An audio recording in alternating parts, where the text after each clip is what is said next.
Dear students, Assalamu alaikum.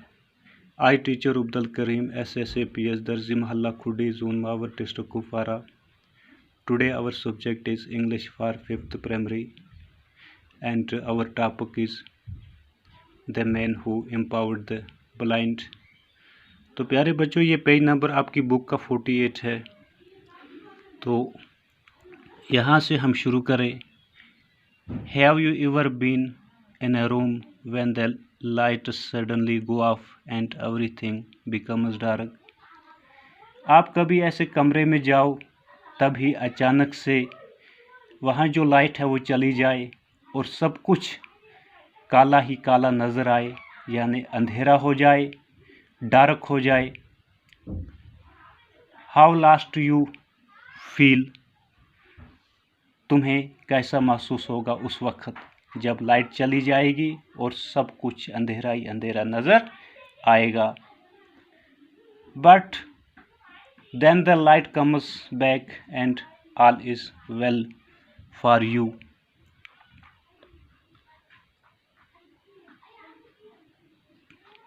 तभी अचानक से एकदम से दोबारा से फिर लाइट आ जाए और तुम्हारे लिए सब कुछ एकदम से वैसा ही हो जाएगा जैसा पहले लाइट में था।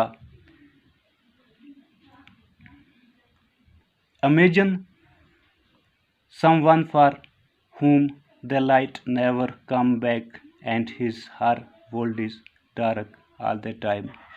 अब इन लोगों के बारे में सोचो बच्चों। अब हमें इन लोगों के बारे में सोचना है जिनकी लाइट कभी नहीं आएगी, इनकी पूरी दुनिया अंधेरा ही अंधेरा हो जाती है, अंधेरा ही अंधेरा है। There are the sightless people whose eyes cannot see. प्यारे बच्चों, अजीज़ बच्चों, ये वो लोग हैं जिनकी आँखें कभी देख नहीं सकती, कभी देख नहीं सकेंगी। Here is a story of one such person who empowered the blind to read and write.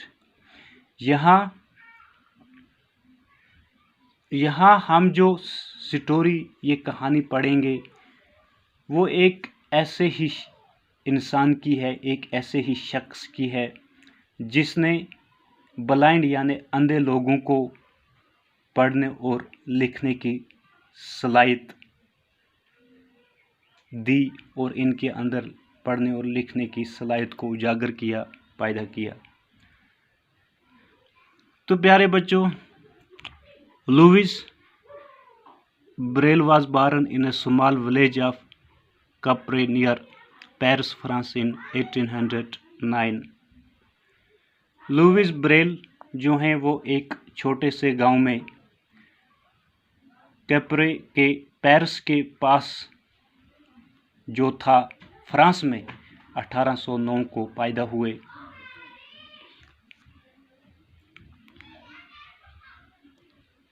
Manishavar Braille, Louis' father, made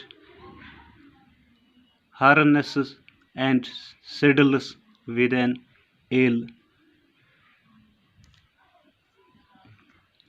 मानिशवर Braille जो लुइस के बाप थे, फादर थे, वो जो हैं घोड़े के ऊपर जो जीन डाली जाती है। बच्चों, जब आपने घोड़ा देखा है ना, घोड़े के ऊपर जीन डाली जाती है, वो जीन बनाने का काम करता था, या इससे जो रिलेटेड चीज़ें बनती हैं, जीन बनाने में जो चीज़ें लगती हैं वो बनाने का काम करता था। यानी कि बैठने की सीट जो है इनको वो बनाता था। वो सब एक छोटे से पॉइंटेड टूल होता है। बच्चों, जहाँ ये जीन बनाई जाती है वहाँ एक छोटा सा पॉइंटेड टूल होता है जिससे कि वो सुराख करते हैं इसमें और इसकी मदद से वो इनको बनाते हैं।